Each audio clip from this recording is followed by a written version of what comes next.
ओम श्री परमात्मने नमः। आज का हमारा मुख्य विषय है ध्यान योग। ध्यान योग भगवान श्री कृष्ण जैसा कि गीता में वर्णन करते हैं कि ध्यान योग क्या है और इसमें व्यक्ति कैसे स्थित हो सकता है। ध्यान योग दो शब्दों से मिलकर के ये बनता है। ध्यान यानी कि एकाग्रता, योग यानी कि चित्त की वृत्तियों का निरोध, यही योग है। जब व्यक्ति ध्यान योग में जाता है तो वह परम आनंद की अनुभूति का अनुभव करता है। ध्यान योग में सबसे पहले भगवान श्री कृष्ण ने अर्जुन को ध्यान योग का उपदेश गीता के 6वें अध्याय में दिया। ध्यान योग का तात्पर्य उस व्यक्ति से है जिसने अपनी अंतःकरण की वृत्तियों को समेट लिया है और उसने अपने मन को अपने बस में कर लिया है। ऐसा व्यक्ति ध्यान योग का अधिकारी है और वही इस मार्ग में उन्नति कर सकता है। तो साथियों, ध्यान योग के लिए सबसे पहले अनासक्ति का भाव मन में आना चाहिए, यानी कि हम संसार के भोगों की तरफ न जाते हुए संसार के भोगों को छोड़कर अंतःमुखी प्रवृत्ति को अपनाएंगे। यानी कि संसार में जितनी हम इच्छाएं करेंगे वे इच्छाएं अगर पूरी भी हो जाएंगी तो उसके बाद क्रम से फिर इच्छाएं प्रकट होने लग जाएंगी। यानी कि इच्छाओं का अंत नहीं जब तक हमारा अंत नहीं। जब तक ये शरीर रहेगा इच्छाएं हमारे साथ में निरंतर रहेंगी। इन्हीं इच्छाओं पर नियंत्रण करते हुए हमें अपने मन को एकाग्र करना है। यानी कि संसार के भोग विलासों से हट करके ध्यान योग में जाने वाले व्यक्ति का एक ही उद्देश्य होना चाहिए और वह है परमात्म प्राप्ति का उद्देश्य, अन्यथा कुछ नहीं। संसार को आपको अपने अंतःकरण से हटाना होगा, तभी आप निश्चित मानिए ध्यान योग में प्रविष्ट हो पाएंगे। ऐसी है ध्यान योग की महिमा। योग की परिभाषा भी कुछ इस प्रकार से है कि योगः सच्चित्तवृत्ति निरोधस्य। जिस व्यक्ति ने अपनी चित्त की वृत्तियों का और इंद्रियों की विषयों का निरोध कर लिया हो, चित्त और इंद्रिय,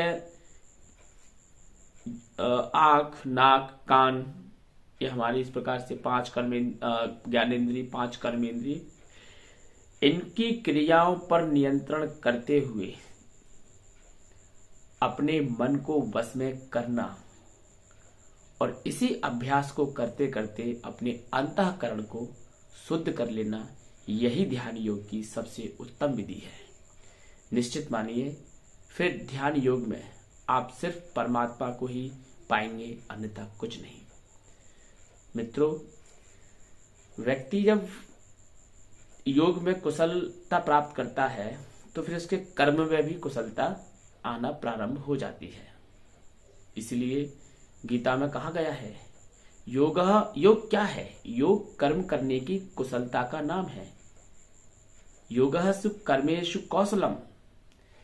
योगी व्यक्ति में कर्म करने की कुशलता, निपुणता आ जाती है। अगर आपसे हम संक्षिप्त में कहें तो जो योग है उसका उद्देश्य व्यक्ति को अंतर्मुखी बनाना है, बहिर्मुखी संसार से उसे हटाना है। यही योग का चरम लक्ष्य है। मित्रों, भगवान श्री कृष्ण ने गीता में अर्जुन को जो ज्ञान दिया है, जो उपदेश दिया है, वह उपदेश अर्जुन के माध्यम से संपूर्ण मानव जाति को दिया है और भगवान श्री कृष्ण ने हमारे ऊपर एक महान उपकार किया है। लेकिन हम हैं कि भगवान के द्वारा प्रतिपादित इस गीता रूपी अमृत तत्व को अनदेखा कर जाते हैं। इसे हमें पाठ के तौर पर नहीं करना है कि हमें कोई पुण्य लाभ प्राप्त होगा। गीता पढ़ने से कोई पुण्य लाभ अर्जित नहीं होगा, बल्कि आपके जीवन में, आपके चरित्र में दिव्यता और भव्यता आ जाएगी।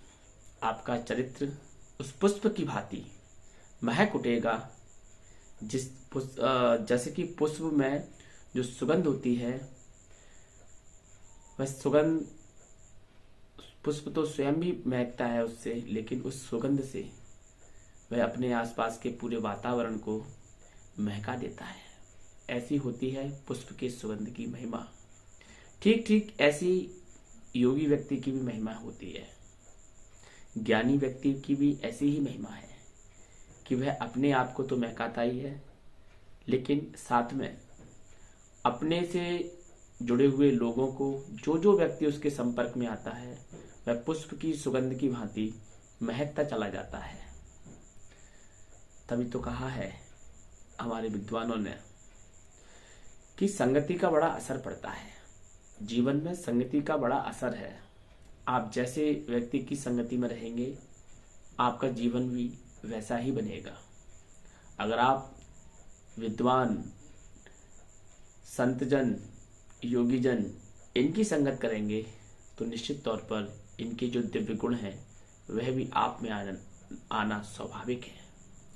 वहीं इसके विपरीत यदि आप दुर्जन, मूर्ख लोगों की संगत करेंगे तो उनके भी गुण आपके ऊपर हावी होने लग जाएंगे। विचार आपको करना है, निर्णय आपको करना है कि आप क्या प्राप्त करना चाहते हैं, विद्वता या मूर्खता, दुष्टता या फिर सज्जनता, हीनता या फिर महानता। ये आपके ऊपर डिपेंड है, आपके ऊपर पूर्णतः निर्भर करता है। भगवान ने प्रत्येक व्यक्ति को यहाँ इस मृत्यु लोक में स्वतंत्र किया हुआ है कि वह अपने कर्मों के माध्यम से अपने आने वाले प्रारब्ध का निर्माण कर सके। मित्रों, यहाँ पर व्यक्ति का कर्म ही है उसके प्रारब्ध के लिए मुख्य रूप से जो दायित्व है वह प्रारब्ध का, वो कर्म पर डिपेंड करता है। जो आज का हमारा वर्तमान कर्म है वही हमारा भविष्य का प्रारब्ध बनेगा, यानी कि अगले जन्म का प्रारब्ध बनेगा। मित्रों, वेदों में ज्ञान का असीम भंडार है। उस भंडार को हमें प्राप्त करना चाहिए, लेकिन दुर्भाग्य से आज का माहौल कुछ इस प्रकार का है कि हम वेदों से दूर हटते चले जा रहे हैं, हम अपने ग्रंथों से दूर हटते चले जा रहे हैं और महापुरुषों के द्वारा दी हुई शिक्षा सुसुप्त अवस्था में पड़ी हुई है। उस सुसुप्त अवस्था में पड़ी हुई शिक्षा को हमें जागृत अवस्था में लाना है और अपना कल्याण करना है।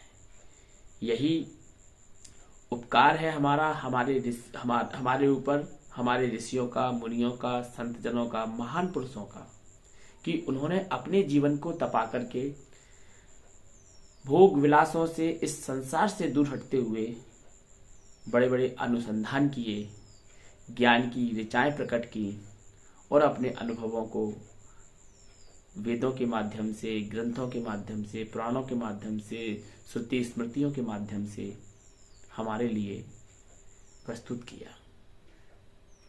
आज वे सभी महापुरुष हमारे बीच में मौजूद नहीं है, लेकिन उनके द्वारा किया गया तप हमारे बीच में मौजूद है। उस तप का हमें भी लाभ उठाना चाहिए। तो मित्रों, ध्यान योग पर से डिस्कस करने के लिए काफी कुछ है, लेकिन संक्षिप्त में मैं आपको एक ही बात बताऊंगा कि ध्यान योग का मतलब एक शब्द में अगर आप मुझसे पूछें तो उत्तर होगा एकाग्रता। जी हाँ, एकाग्रता किसी तप से कम नहीं है। एकाग्रता सबसे बड़ा तप है, क्योंकि जब व्यक्ति एकाग्र होता है ना, तब है प्रभु के बहुत निकट पहुंचता है। एकाग्रता का लक्षण ही है प्रभु के निकटता है। एक एकाग्रता हमें संसार के विषयों की तरफ ले जाने वाली होती है, वहीं दूसरी एकाग्रता जिसे हम बहुत गहरी एकाग्रता कहते हैं, जब हम उस एकाग्रता में प्रवेश करते हैं उसी को हम ध्यान योग कहते हैं। इसलिए भगवान श्री कृष्ण ने गीता के 6वें अध्याय के श्लोक नंबर 12 में इस एकाग्रता का वर्णन किया है और इसकी महिमा का हमें पता गीता के इस 12वें श्लोक से चलता है। अध्याय 6 का जो श्लोक है वह प्रारंभ में ही तत्रेकाग्रम कह करके प्रारंभ किया जाता है। यानी कि भगवान श्री कृष्ण कहना चाहते हैं कि हे अर्जुन, तुम अपने चित्त और इंद्रियों की क्रियाओं का नियंत्रण करते हुए मन को वश में करो, और जब मन जब वश में हो जाएगा अभ्यास के द्वारा, तो फिर अंतःकरण भी आपका शुद्ध हो जाएगा। अर्जुन युद्ध से नहीं डरता। अर्जुन बहुत बड़ा पराक्रमी योद्धा है, रति नहीं महारथी है, लेकिन वह युद्ध से नहीं डरता। तो फिर वह हथियार क्यों नहीं उठाता? उसका गांडीव उसके हाथ से क्यों छूटता जाता है? जानते हो उसका कारण? मोह। उस मोह के कारण उसके हाथ से गांडीव छूट रहा है। इस छूटते हुए गांडीव को थामने के लिए भगवान श्री कृष्ण ने अर्जुन को गीता का उपदेश किया, और इसी उपदेश में अध्याय 6 के क्रम में भगवान श्री कृष्ण ने ध्यान योग की महिमा को अर्जुन को बताया कि अर्जुन इस मोह को त्याग, इस नपुंसकता को त्याग जो तुझ जैसे महान योद्धा में नहीं भक्ति है। और न जाने कितनी ज्ञान की बातें अर्जुन को बता करके भगवान श्री कृष्ण ने उसे युद्ध के लिए तत्पर किया। क्षमा। फिर भगवान श्री कृष्ण के बहुत समझाने पर अर्जुन ने युद्ध के लिए प्रण किया और युद्ध किया, क्योंकि भगवान श्री कृष्ण ने उसे बता दिया कि अर्जुन तू नहीं करेगा तब भी ये सब विधि के काल के अनुसार मारे जाएंगे, लेकिन तुझ पर अपयश का दाग लगेगा, और तूने मुझे गुरु रूप में स्वीकार किया है, इसलिए मैं तुझे गुरु की हैसियत में यह आदेश देता हूं कि तू युद्ध कर और भविष्य में आने वाली अपकीर्ति से बच। युद्ध करेगा तो यश को प्राप्त होगा। युद्ध भी कैसा? धर्म से युक्त धर्म युद्ध अर्जुन को करने के लिए भगवान श्री कृष्ण गीता में प्रेरित करते हैं। तो साथियों, ध्यान योग पर हम फिर आपके समक्ष एक नया वीडियो लेकर के आएंगे, जिसमें हम ध्यान योग की बारीकियों को आपके साथ में विचार विमर्श करेंगे। आज के लिए हम अपना एपिसोड यहीं रोकते हैं, फिर मिलते हैं नए एपिसोड के साथ। जय श्री कृष्णा, जय श्री राम।